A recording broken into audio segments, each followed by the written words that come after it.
Ok, então na aula de hoje a gente vai abordar o que a gente chama de equações diferenciais autônomas. É uma classe muito interessante de equações diferenciais e a gente vai ver já já por que ela recebe esse nome especial. Então vamos relembrar o que a gente viu no finalzinho da aula passada, ou na aula passada mesmo, que foi a interpretação geométrica da equação diferencial de primeira ordem. Então, toda equação diferencial de primeira ordem, ou pelo menos as que a gente vai trabalhar, pode ser escrita nesse formato, né, que a gente chama de formato normal.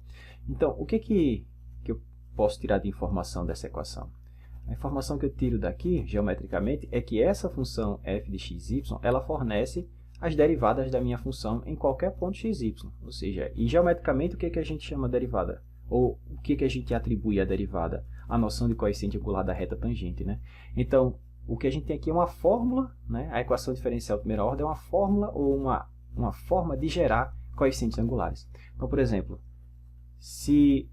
rapidamente aqui, se eu escolher um ponto aqui no plano, por exemplo, esse ponto aqui, então o coeficiente angular da reta tangente, que é tangente à solução dessa equação diferencial, tem inclinação dada por essa expressão. Então, se eu estou aqui no ponto x0, y0, então eu sei que é a equação da reta tangente, a minha curva solução, que a gente chama de curva integral, nesse ponto, tem que ter essa inclinaçãozinha aqui, que é a inclinação dada por essa função, lado direito da equação diferencial.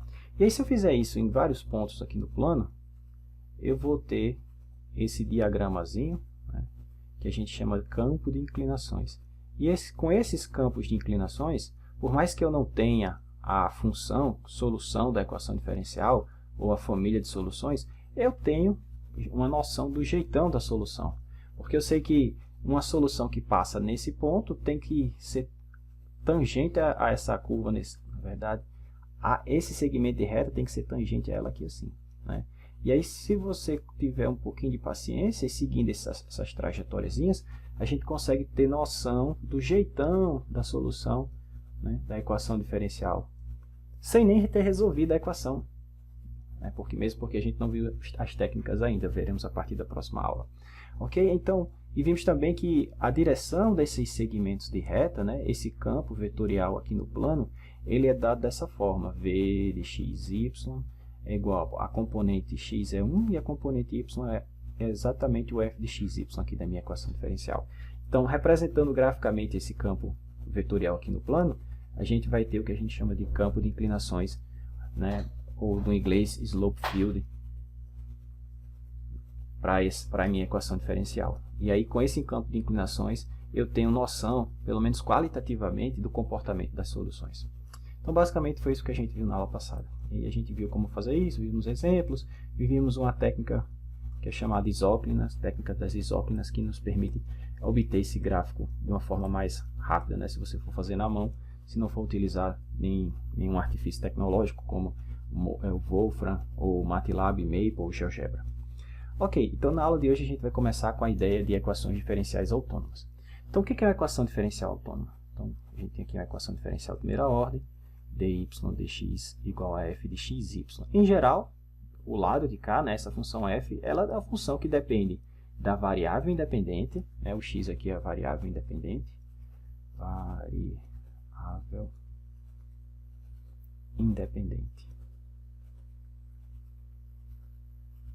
e da variável dependente y aqui. Então, a gente diz que a equação diferencial é autônoma quando essa função não depende da variável independente, ou seja, ela é autônoma nesse sentido, tá? Então, esse lado de cá, não sendo uma função mais de x, eu vou escrever como sendo apenas uma, sei lá, h de y.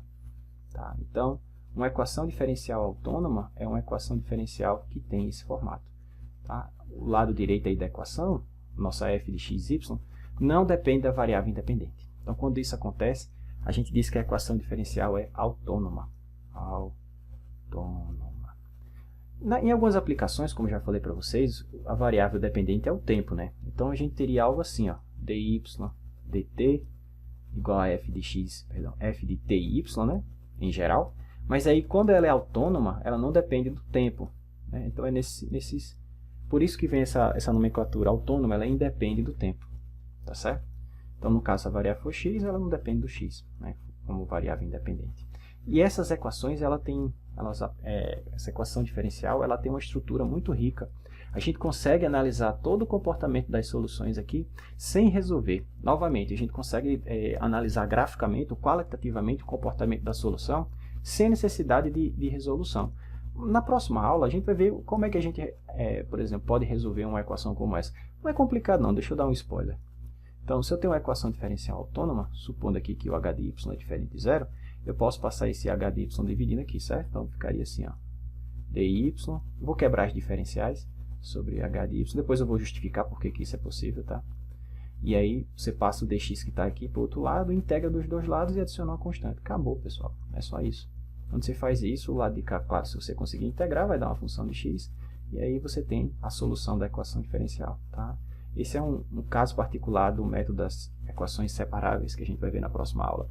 Mas o que acontece é que, às vezes, quando você calcula a integral, a função solução, a y de x é tão complicada, a expressão é tão complicada, sei lá, arco tangente de logaritmo de 1 mais x ao quadrado mais 7. Pronto. E agora? Como é que funciona isso aqui? Olhando, digamos que eu integrei e achei a solução. Show, deu isso aqui. E agora, o que eu posso afirmar do meu sistema? O que está acontecendo com ele? Então, a gente teria que recorrer a um software para fazer o gráfico dessa coisa, ou então fazer o gráfico na munheca, né, na mão mesmo, e iria dar um pouquinho de trabalho. Então, a ideia, nesse caso aqui das equações diferenciais autônomas, é conseguir extrair toda a informação, ou muita informação da solução sem resolver ela. E aí vocês vão ver que existe uma técnica bem interessante, que é a ideia de retrato de fase, que eu vou falar já já. Tá, então vamos lá, vamos primeiro entender a estrutura das equações diferenciais autônomas. Então é aquela equação onde o lado direito ali não, é uma função apenas de y. E por que isso é bom? Tem várias coisas, né? Mas a primeira é o seguinte, se y igual a φ de x é uma solução da equação diferencial autônoma, ou seja, se esse cara é solução dessa equação, se eu definir uma outra função como sendo φ de x mais c, ou seja, se eu transladar essa solução, adicionar aqui c, estou transladando ou para a direita ou para a esquerda, dependendo do valor de c, tá? C é um número real. C é um número real. Então, se eu faço isso, se eu crio essa função dessa maneira, então, digamos, aqui está a minha solução e eu translado ela para cá, tá? Translado ela de c, se c for negativo, eu estou transladando para cá, se c for positivo, eu estou transladando para cá, é o contrário, tá? Então, esse cara também é solução e esse cara também é solução. Então, quando você conhece uma solução, na verdade você conhece todas, né? Porque é só transladar e aí você vai... Se eu conheço a solução que passa nesse ponto, eu conheço a solução que passa nesse ponto. Ou seja, se eu conheço a solução desse PVI, eu conheço desse, ou de qualquer outro, né? Como é que eu justifico isso? É só aplicar aqui a regra da cadeia. Então, deixa eu justificar com vocês por que isso é verdade. Né? Então, esse é um teorema que diz o seguinte, se você conhece a solução da equação diferencial autônoma, se você transladar a solução, ela ainda é solução. Tá? Um teoremazinho. Então, como é que eu justifico isso? Bom, vamos justificar aqui rapidinho. Então, suponha que esse cara seja solução. E o que quer dizer ser solução da equação diferencial? Quer dizer que quando eu substituir aqui, ela vai retornar uma identidade, né? Vai satisfazer a equação identicamente. Ou seja, se eu calcular a derivada de φ em relação a x, isso é a mesma coisa que calcular o h desse φ. Né? Se eu substituir aqui por φ de x, eu tenho que substituir aqui por φ de x. E para que isso seja solução, isso aqui tem que ser verdadeiro para todo x. Né? Todo x no domínio aí num certo intervalo, onde essa função está bem definida. Tá, então, o que eu quero chamar a atenção aqui é que a variável que está aqui, pouco importa. Então, essa equação, eu posso substituir essa variável por um quadradinho aqui, por exemplo. Né? A variável não importa. Se você quiser chamar essa sua variável de x, você pode chamar de x. Isso não importa a letrinha que eu coloco aqui. Tudo bem? O que importa é que, como essa φ é solução, se eu derivar a φ em relação ao seu parâmetro, que nesse caso eu estou usando a letra x, mas poderia usar t, qualquer outra letra, o resultado é a mesma coisa que calcular essa função h nessa função x, nessa função φ. Tá bom? Show. Então, o que eu quero mostrar é que esse cara também é solução. Tá? Então, para fazer isso, vou fazer o seguinte. Em vez de ficar escrevendo x mais c para cima e para baixo, eu vou chamar de s. Tá? Então, seja s, esse x mais c. E aí eu tenho uma função u de x, que eu quero mostrar que também é solução, ela é φ de x mais s, x mais c, que eu estou chamando de s. Tá? Então, a tarefa é mostrar que essa função, que é essa translação, né, esse transladado, também é solução da equação autônoma. Tá? Então, vamos lá. Vamos fazer isso. Então, eu tenho que derivar ela em relação a x, né? Deixa eu subir um pouquinho a tela. Então, eu tenho que mostrar aqui. No final das contas, eu tenho que chegar a isso aqui, ó. E isso é igual a h disso, tá certo? Então, vamos lá. Então, du dx, eu posso escrever assim, ó, du ds, ds dx, né, da regra da cadeia, tá? Então, ds dx, a derivada de s em relação a x é 1, né? ds dx é 1, então não vai alterar nada aqui.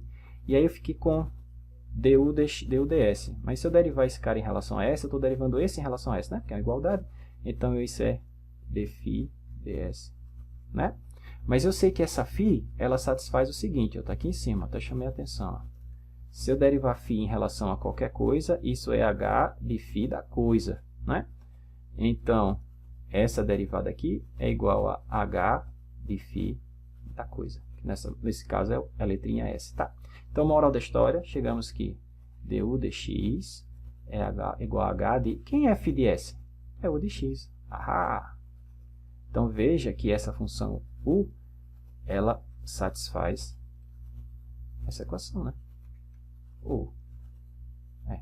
Essa equação. Deixa eu escrever aqui mais limpa. dy dx é igual a h de y, né? Porque a gente acabou de mostrar que a função u de x lá embaixo satisfaz essa equação. Portanto, ela é solução da equação diferencial autônoma, tá? Então, é esse teoremazinho aqui, que está escrito aqui, a gente acabou de provar. Ele é bem simplesinho, né? Então, o que esse teorema está dizendo para a gente? Ele fala muito sobre a estrutura das soluções da equação autônoma.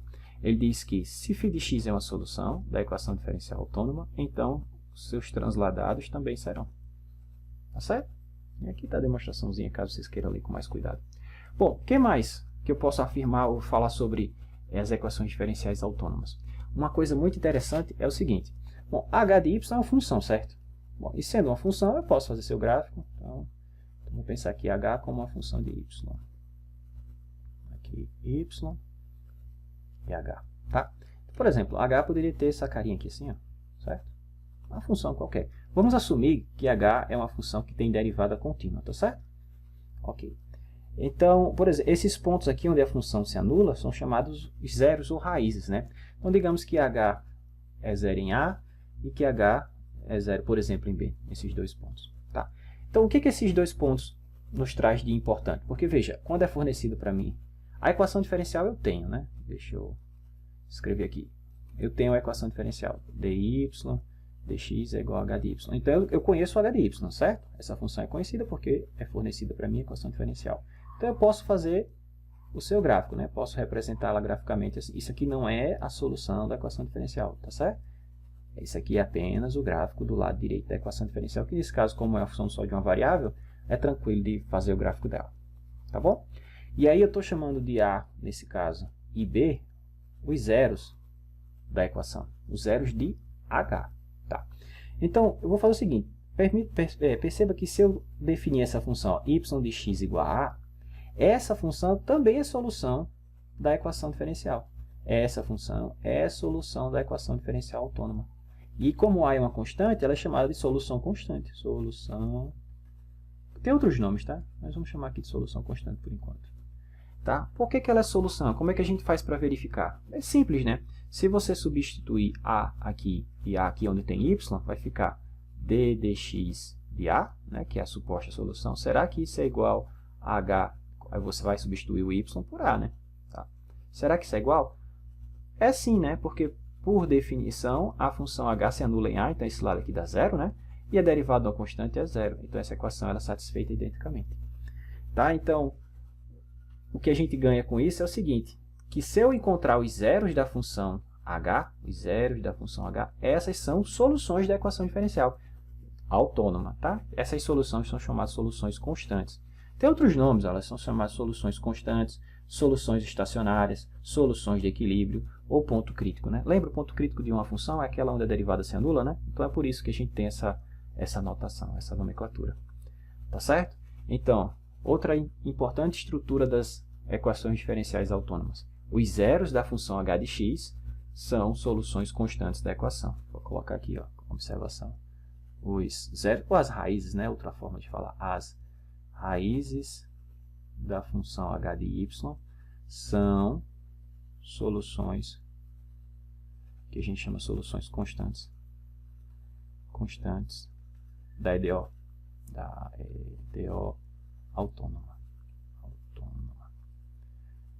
Então, pelo menos, a gente já consegue identificar algumas soluções, né? Mas, professor, isso é interessante? Sabe por quê, pessoal? Porque essas soluções constantes, elas vão dividir o plano, né, o R2, em regiões onde as funções que são soluções, as que não são constantes, certo? As funções que são soluções da equação diferencial têm comportamentos bastante previsíveis. Como assim? Assim, ó. Então, aqui, nesse meu esboço aqui, para uma equação diferencial cujo H tivesse esse formato, eu tenho essas duas soluções constantes, certo? Então, deixa eu fazer esse desenho aqui das soluções. Tá? Agora eu vou fazer o gráfico das soluções, tá? Pelo menos dessas duas que eu já conheço, né? Que são as constantes. Então, deixa eu colocar aqui. Aqui é y mesmo e aqui é x. Tá? Aqui eu vou fazer o gráfico das soluções. Então, eu conheço essa solução constante y igual a A. E conheço essa outra solução constante, por exemplo, y igual a B. Então, essas soluções são soluções constantes, que eu encontro achando os zeros da função h de y, certo? Então, o que eu estava dizendo para vocês é que essas soluções dividem o plano, dividem o R2, em várias regiões, por exemplo, em 3 regiões. Essa região e essa região. Né? No caso de duas soluções constantes, eu tenho 3 regiões distintas. Tá certo? E aí, lembra, eu estou assumindo que H' é constante, tá certo? H' é osso, mas vai ficar assim mesmo, tá? Vou editar não.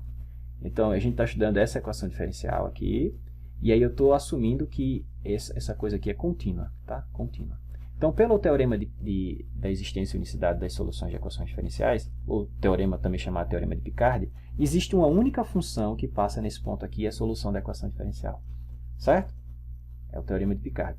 Então, a solução que passa nesse ponto, a solução desse PVI, qual PVI? dy dx igual a h de y, e y de x0 igual a y0, digamos que esse aqui seja o meu y0 e aqui o meu x0, então só tem uma função que passa nesse ponto aí, ok? Então, ou ela vai ser assim, ó, ou ela vai ter esse comportamento, ou ela vai ter esse comportamento aqui. Não existe outra possibilidade não, tá?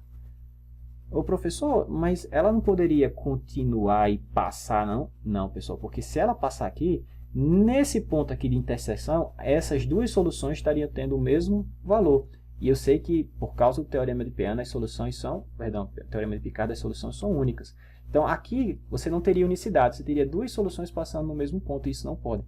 Tá certo? Então, olha só que interessante. Eu já sei que, nesse caso, a minha solução ela é limitada. Ela não pode ir para infinito. Ela é limitada, ela vai se aproximando cada vez mais da solução constante y igual a b. Ok? Veja, olha só quanta informação a gente está tirando da solução da equação diferencial sem nem resolvê-la. Né? Resolvê-la que eu digo assim, utilizando alguma técnica.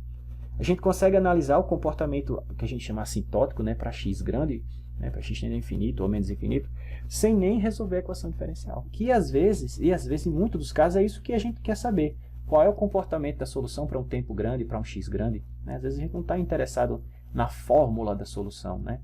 Na forma da função que define a solução, mas sim seu comportamento. Tá? Então, para cá, essa função azul teria que ter esse comportamento, e para cá, a mesma coisa. Ela teria que vir assim, tendendo, né, a solução daqui de baixo, y de b, ela vinha margeando ela e vai subindo, subindo, e depois margeando a de cima. Ela não pode atravessar para a região 1. Ou seja, nesse caso, uma solução que começa na região 2 morre na região 2. Então, aqui eu teria soluções limitadas. Okay? Então, qualquer solução que morasse aqui, ela tem que ficar aqui, ela não pode sair daqui. E o interessante é que, pelo primeiro teorema que a gente viu, soluções que, se esse cara é uma solução, e eu quero uma solução que passa nesse ponto, é só Ctrl+C, Ctrl+V, é a mesma, é só deslocar para a direita ou para a esquerda. Então, conhecendo uma solução aqui dentro, eu conheço todas. Olha que massa. Eu acho muito legal. Então, ou ela vai ter esse comportamento, ou ela vai ter esse comportamento aqui em preto, certo? Ela vinha margeando aqui em cima, aí vai decrescendo, decrescendo, e vai tendendo a y igual a aqui por baixo. Como é que eu sei qual desses dois comportamentos? Já eu digo a vocês, tá? Ok, e agora se eu quisesse um PVI nessa região aqui, né? Se o meu y0 fosse maior que b, então, ou a solução teria esse comportamento aqui assim, indo para infinito, né? Margeando aqui embaixo, indo para infinito, ou ela teria esse comportamento aqui, vindo de infinito e margeando a solução y igual a b. Tá? Então, da mesma forma, uma solução, por exemplo, nessa região aqui, né, abaixo de y igual a a, de novo, ou ela seria crescente, e margearia ou tenderia assintoticamente a y igual a a, ou ela viria margeando a solução y igual a a, lá de menos infinito, e aí depois ela iria para infinito. Aqui. Tá certo? Acabou-se, pessoal. Só tem essas três possibilidades para essa EDO. Né? Para esse h de y que eu desenhei dessa forma. Claro, cada equação tem o seu próprio h, né? Então vai ter a sua própria estrutura. Mas veja como é simples analisar as soluções de uma equação diferencial autônoma. Né? Toda a informação está inclusa na função h de y aqui, né? Ou pode ser extraída a partir dela. Então agora vamos tentar resolver esse dilema. Qual é o jeitão da solução nessa região? É esse ou é esse? E aqui? É esse ou é esse? E aqui? É esse ou é esse? Então para isso a gente tem que analisar o sinal da função h de y. Por que, professor? Por que eu tenho que analisar o sinal dessa função? Vamos pensar um pouco. O que me diz, que ferramenta eu posso utilizar para saber se essa função está crescendo ou diminuindo? Qual é a ferramenta que vocês aprenderam que me permite estudar o crescimento ou decrescimento de uma função? É a derivada, né? Então, quando a derivada de uma função ela é maior que zero, a função é crescente, né? Quando a derivada de uma função ela é negativa, a função é o quê? Decrescente. Não é isso? Então, vai ser o sinal da derivada que vai me dizer se eu tenho azul ou preto em cada região. Tudo bem? Show, né? Ok, mas quem é que me dá o sinal da derivada? Ah, a função h de y. Porque o sinal que esse cara tiver vai ser o mesmo sinal que a derivada vai ter. Então, agora o que a gente tem que fazer é analisar o sinal da função h de y. Então, sabendo o sinal da função h de y, eu sei se eu tenho esse tipo de comportamento ou esse tipo de comportamento nessa região. Ok? Então, olha só, eu fiz um esboço aqui genérico, né, para essa função h de y, que está meio poluído, deixa eu melhorar aqui. Então, digamos que eu tivesse esse h de y que eu mostrei para vocês aqui no início. Tá? Que eu tivesse esse perfil aí, essa estrutura, minha h de y tivesse essa carinha. Ok, então, o que eu posso dizer? Eu posso dizer o seguinte, para y menor que a, h é positivo, né? Tá certo? A função está acima do eixo aqui, nesse caso é o eixo y. Entre a e b, h é negativo, né? Está abaixo do eixo. Né? Normalmente a gente chama eixo y aqui e eixo x aqui, mas vocês entendem, né? Está abaixo aqui do eixo horizontal, vamos falar assim. Então aqui ela é negativa e aqui ela é positiva. Tá certo? Então a gente vai fazer o seguinte, eu vou usar a setinha. Quando a função for crescente, eu vou usar a setinha para cima. Quando a função for decrescente na região, eu vou usar a setinha para baixo. Setinha para cima, crescente. Então o que eu vou fazer? Eu vou reunir essa informação agora das setinhas, né, juntamente com os pontos de equilíbrio, né, que são as soluções constantes, em um único diagrama. Esse diagrama a gente vai chamar de diagrama de fase ou retrato de fase. Tá certo? Isso para uma equação diferencial. Quando a gente monta isso para um sistema de equações diferenciais, aí o retrato de fase, o diagrama de fase é algo muito mais sofisticado. Mas quando a gente for estudar equações, quando a gente for estudar sistemas de equações diferenciais, aí eu vou mostrar para vocês como fica o diagrama de fase. Mas para uma EDO de primeira ordem, como essa, autônoma, o retrato de fase é um retrato unidimensional. Tá? Então aqui está, vou colocar assim, aqui é o y, tá? O eixo y, e aí eu vou marcar aqui nesse eixo, vou marcar as soluções constantes, tá? Que no nosso caso foram y igual a A e y igual a B, ok? E aí eu vou agora pegar aquela informação que eu falei para vocês, veja, para y antes de A, ou menor que A, o h é crescente, né? O h é positivo, se o h é positivo, então a derivada é maior que zero, a função é crescente. Então eu vou usar essa setinha para indicar isso, tá certo? Então eu vou colocar aqui, ó, para o x antes, perdão, para o y antes de A, a solução é crescente. Então eu vou colocar aqui a setinha, ó, antes de A, setinha para cima, que indica que o h de y é positivo, que indica que a derivada é positiva, ou seja, a função é crescente, tá certo? Ok. Agora, nesse nosso diagrama, para y entre A e B, ó, para y entre A e B, a função é decrescente, setinha para baixo. Então vamos lá montar nosso diagramazinho aqui, setinha para baixo. Não ficou legal, peraí, deixa eu ver se eu ajeito aqui. Pronto, setinha para baixo. E para y maior que b, aí a função, nesse caso específico aqui, é crescente, setinha para para cima. Então a gente vem aqui, ó, setinha para cima. Tá? Então isso aqui é o que a gente chama de retrato de fase. Retrato de fase. Ok? E com isso aqui, pessoal, eu consigo determinar, na verdade, esboçar pelo menos qualitativamente, o jeitão, né? Qualitativamente.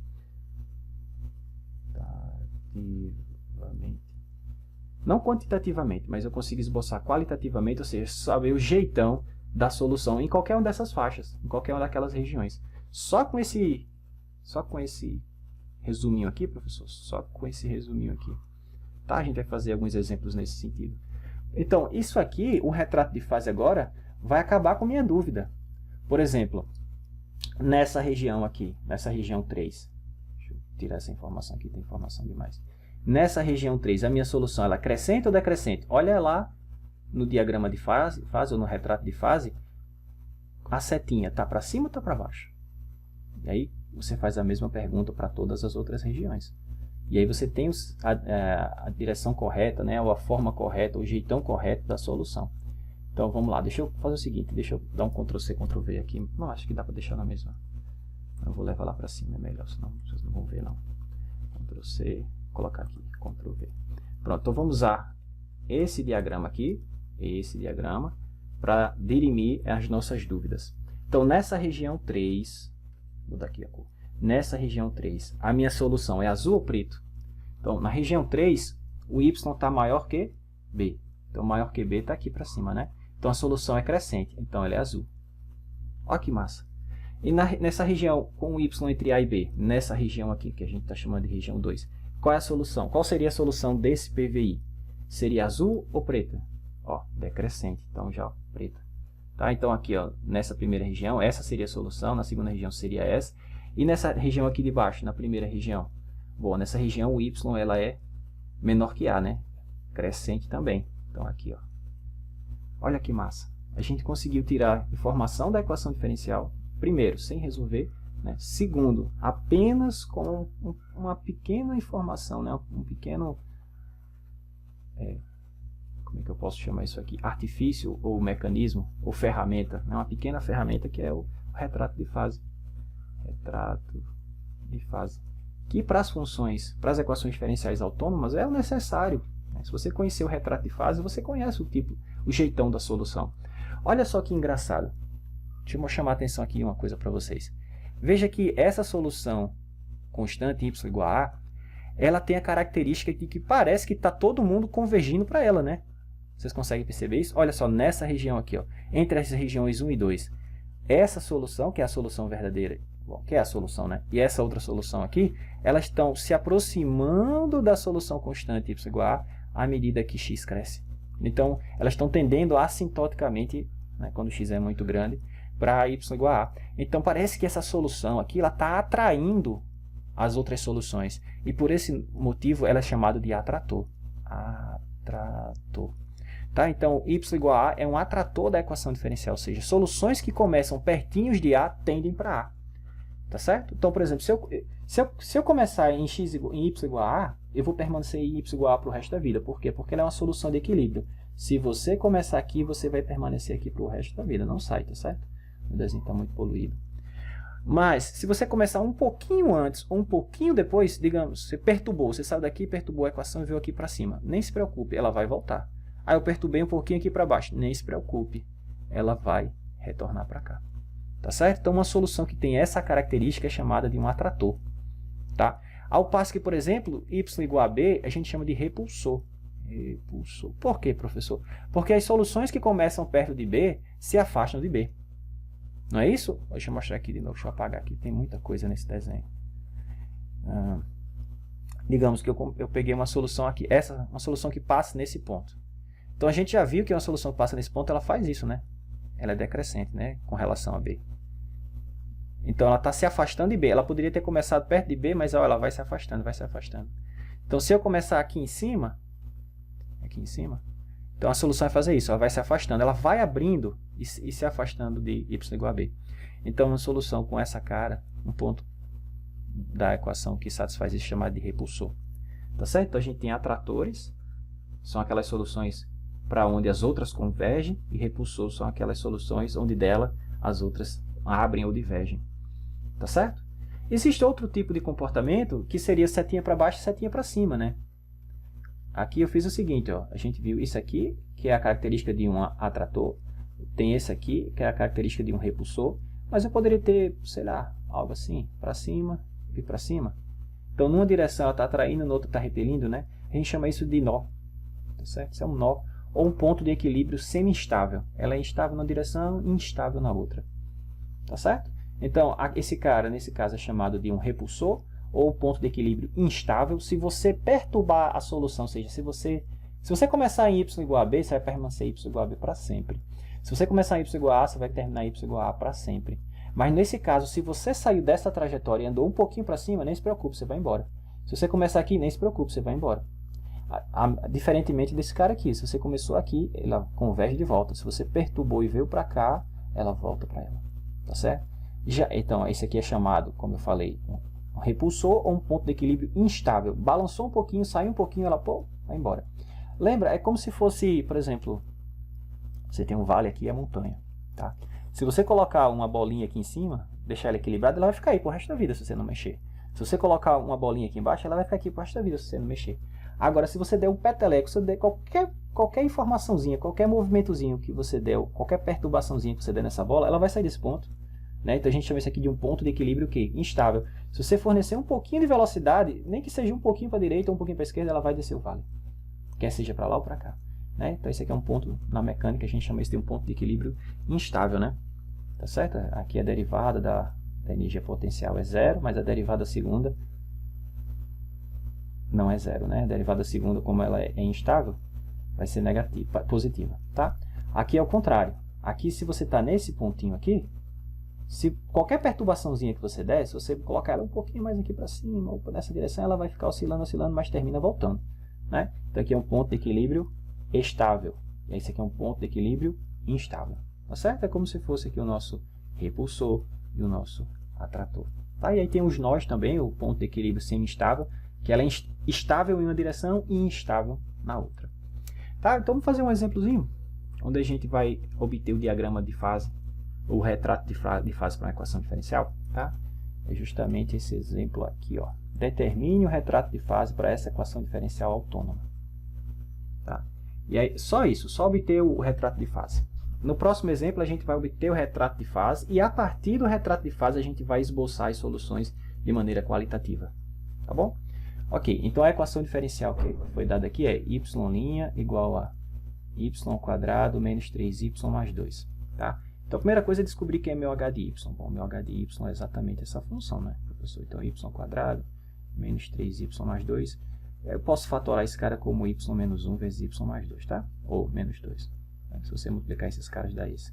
Você não lembra como é que faz? Igual a zero, acha o delta, né, discriminante, e acha as raízes. Ok, então quais são as raízes dessa equação? Y igual a 1 e y igual a 2. Tá? Então, essas são as minhas soluções de equilíbrio. Tá? Então, para eu saber a direção das setinhas, eu posso ou analisar a equação ou fazer o gráfico dessa função mesmo, né? Então, fazer o gráfico dela. Ó, não estou fazendo o gráfico da solução, não, tá?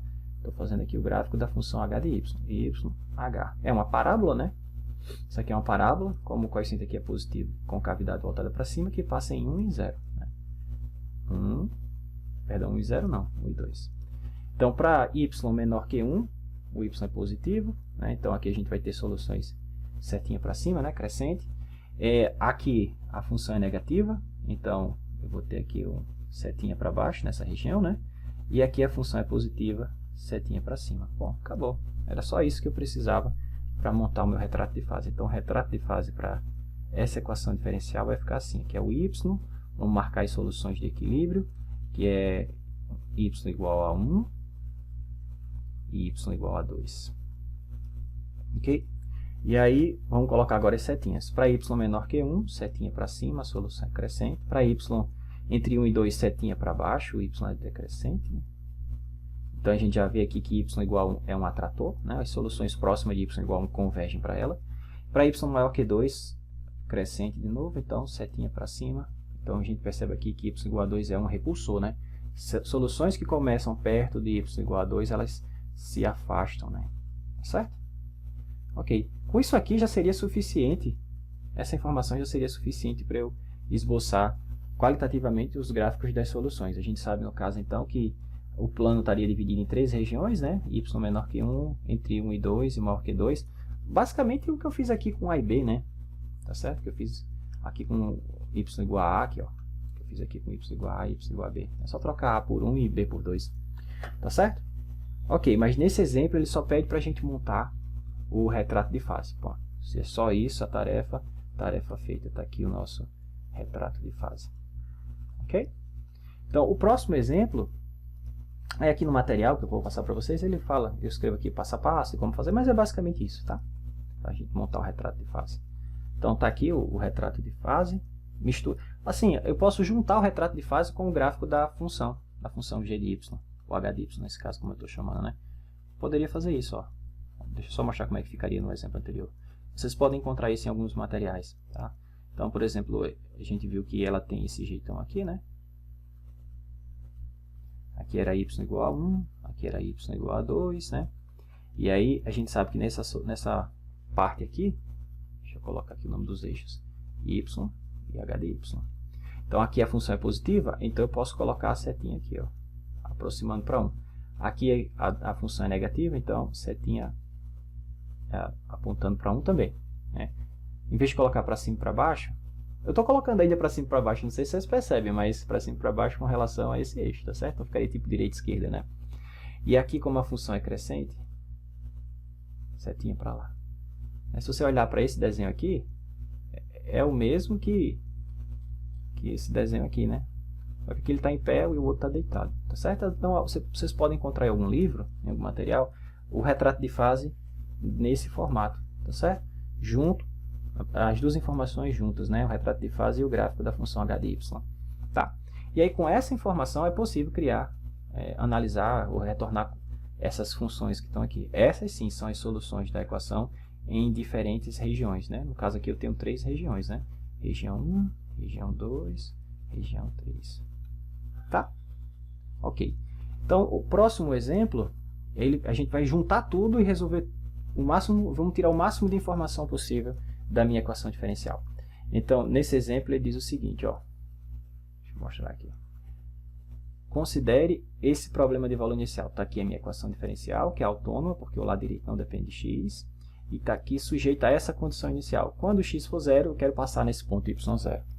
Então, ele pede para você esboçar a solução. Mas como, professor, você não tem a solução, não tem a função? Ele pede para você esboçar qualitativamente. É só o jeitão.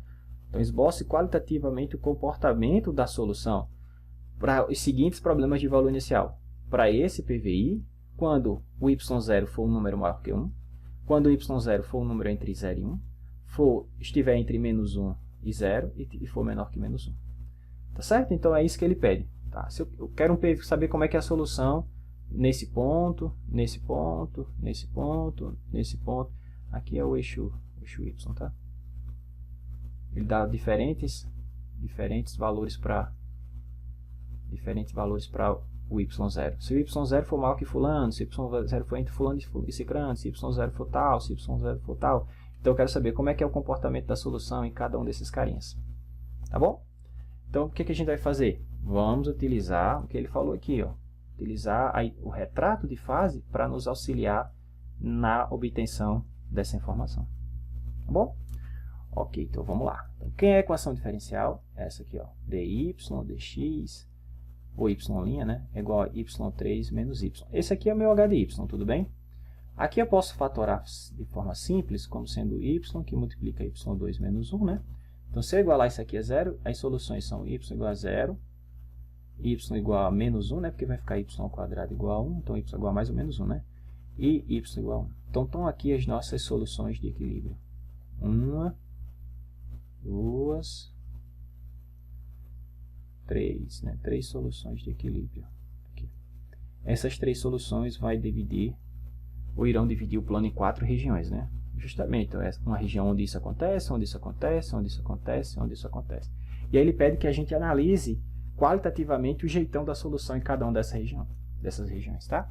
Então, para isso, vamos fazer logo o gráfico da h de y para ter noção dos sinais ou das direções das setinhas para montar o retrato de fase, tá? Então, vou marcar aqui os pontos onde a função se anula. Aqui é o gráfico de y e h de y. Então, a minha função se anula em y igual a 0. São as raízes, né? 0, menos 1 e 1. Então, rapidamente, como é que vai ficar o gráfico desse cara? Bom, quando o y tende a infinito, y ao cubo vai para infinito. Ah, mas tem um menos infinito aqui. É, mas infinito ao cubo ganha. Então, esse cara, quando o y tende a infinito, tem essa carinha. Quando o y tende a menos infinito, o menos infinito vai ganhar do mais infinito aqui, porque é menos infinito ao cubo, né? Então, isso quer dizer que ela tem essa carinha aqui. Tá? Ah, professor, e daqui para cá? Bom, vai ser assim, ó. Tá? Por que não poderia ser o contrário? Vamos ver? Por exemplo, na região onde... Deixa eu colocar aqui. Isso aqui é o número 0, né? Na região onde o y está entre 0 e 1, eu estou dizendo que o valor dela, que a função é negativa, né? O h de qualquer carinha nesse intervalo é um número negativo. Como é que você sabe? Olha aqui. Se y for um número entre 0 e 1, aqui tem um número entre 0 e 1 é positivo, né? Se você pega um número entre 0 e 1 e eleva ele ao quadrado, ele vai dar um número menor que 1. Faça teste. 0.1 ao quadrado. 001 é menor que ele mesmo, né? Então, aí você vai ter um número menor que 1 menos 1. Isso aqui vai dar um número negativo, certo? Então, um número negativo vezes um positivo dá um número negativo. Por isso que a função tem que ter esse comportamento. Ela desce e não sobe, tá certo? Pelo mesmo motivo, ela tem que ter esse montezinho aqui e não um buraco aqui, tá? Então, o que importa é os sinais aqui, ó. Negativo, positivo, negativo, positivo. Ou, quando a gente for montar agora o nosso retrato de fase, vamos montar ele aqui nesse cantinho. Y. Quem são as soluções de equilíbrio? 0, y igual a 0, y igual a 1 e y igual a menos 1. Ok? Então, vamos lá. Para y menor que menos 1, negativo, né? Então, setinha para baixo. Setinha para baixo. Para y entre menos 1 e 1, positivo, setinha para cima. Para y entre 0 e 1, setinha para baixo, que é negativo. E para y maior que 1, setinha para cima. Pronto. Então, eu só preciso disso aqui, pessoal, para poder esboçar agora o comportamento das soluções em cada uma dessas, para cada um desses PVIs que ele forneceu aqui. Para esse PVI, para esse PVI, para esse PVI, para esse PVI. Tá? Vamos ver como é que a gente faz isso? Ok. Vamos fazer aqui embaixo. Então, a primeira coisa que eu vou fazer, vamos marcar as soluções de equilíbrio. Então, as soluções de equilíbrio são y igual a 0, que é o eixo x, né? Y igual a 1, y igual a menos 1. Essas são as soluções de equilíbrio, tá? Então, aqui y, aqui x. Tá? Então, as soluções de equilíbrio, y igual a 1, y igual a 0, y igual a menos 1. Aí ele diz o seguinte, o problema do valor inicial que ele pede para a gente analisar é y de 0 igual a y0. Né? Quando x for 0, ele tem quatro possibilidades. y0 maior que 1, entre 0 e 1, entre menos 1 e 1 e menor que menos 1. Perdão, entre menos 1 e 0, né? Então, para y maior que 1, o meu y0 seria, por exemplo, esse ponto. Para y entre 0 e 1, por exemplo, esse ponto. Para y entre menos 1 e 0, por exemplo, esse ponto. Para y menor que menos 1, por exemplo, esse ponto. Então, eu quero analisar o que acontece com a solução que passa aqui, que passa aqui, que passa aqui, que passa aqui. Tá certo? É isso que ele está pedindo, para a gente esboçar o gráfico de forma qualitativa para cada uma das soluções que passam nesses respectivos pontos. Tá bom? Ok, então vamos, o que a gente vai fazer? É só utilizar o retrato de fase para nos auxiliar nessa construção. Então, olha só. Deixa eu usar o verdinho. Então, para y maior que 1, setinha para cima, a solução é crescente. Né? Então, uma solução que passa por aqui, ela tem que crescer. Tá? Ela tem que ter esse comportamento. Né? Ao passo que, se você for diminuindo x, ela vai se aproximando cada vez mais da solução. Deixa eu ver. É isso mesmo. Para y maior que 1, ela vai para infinito. Então, a gente sabe pelo teorema de Picard que ela não pode tocar nessa outra. Né? Então, ela vai margeando e vai crescendo. Então, agora vamos para essa outra região. Né? Y entre 0 e 1. Para y entre 0 e 1, eu tenho esse comportamento. A solução é decrescente. Então, quando x tende a infinito, ela vai decrescendo, ou seja, vai tendendo a essa solução de equilíbrio. De novo, ela tem que vir daqui assim, né? Não pode tocar pelo teorema de Picard. Tá? Agora vamos analisar essa situação aqui. Para um y0 entre menos 1 e 1, que é essa bolinha azul. Então, o que aqui está dizendo? A solução é crescente. Então, ela vai crescer aqui assim, ó, tá? E, novamente, ela vem de algum canto, mas vem margeando aqui o -1. Tá? Deixa eu só até colocar as direções aqui. Pronto, assim. E para y menor que -1, ela é decrescente. Então, ela vem margeando aqui e vai para menos infinito. Tá? Então, essas são as possibilidades de soluções em cada uma dessas regiões. Ô, professor, mas e se eu quisesse a solução aqui nesse ponto? Bom, se está aqui a mesma alturinha, né? É o mesmo y0, só muda aqui. Agora o meu x0, em vez de ser 0, é esse x0. E agora, como é que eu faço, professor? Tem que fazer toda a análise? Não. A gente viu que basta Ctrl+C, Ctrl+V esse cara e colocar aqui, ó.